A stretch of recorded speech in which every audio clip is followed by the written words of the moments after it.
March is Multiple Sclerosis Awareness Month. It's a disease that attacks the central nervous system.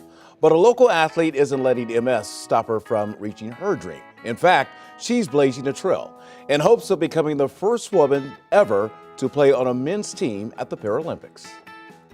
She's determined. She's competitive. I came from a family of competitors. All of us are athletes, sometimes maybe a bit too competitive. We really hate losing. And Sarah Adams isn't letting multiple sclerosis, The body's a bit temperamental at times. slow her roll. A lot of that's the mental game, to push myself when I don't feel like going and working out and do it anyway. She was diagnosed with the neurological disease 10 years ago, A lot of diagnostic testing with MRIs and spinal taps.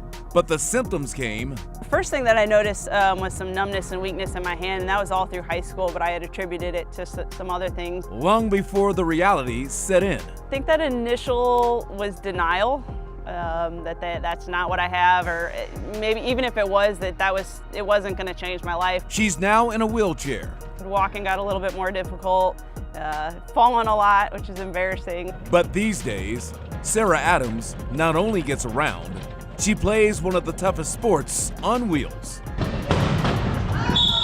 Can't back down.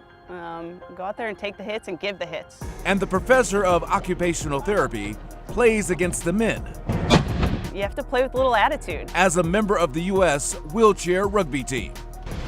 Something to prove there and show that as a female we can still compete and compete at the elite level and compete against men. She's making the most of her abilities while she can.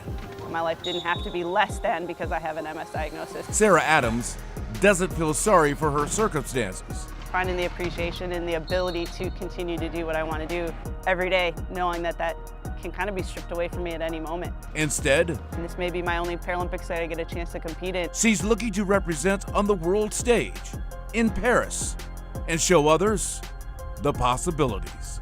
Represent Team USA and have that across my chest is everything to me. Sarah has already broken barriers.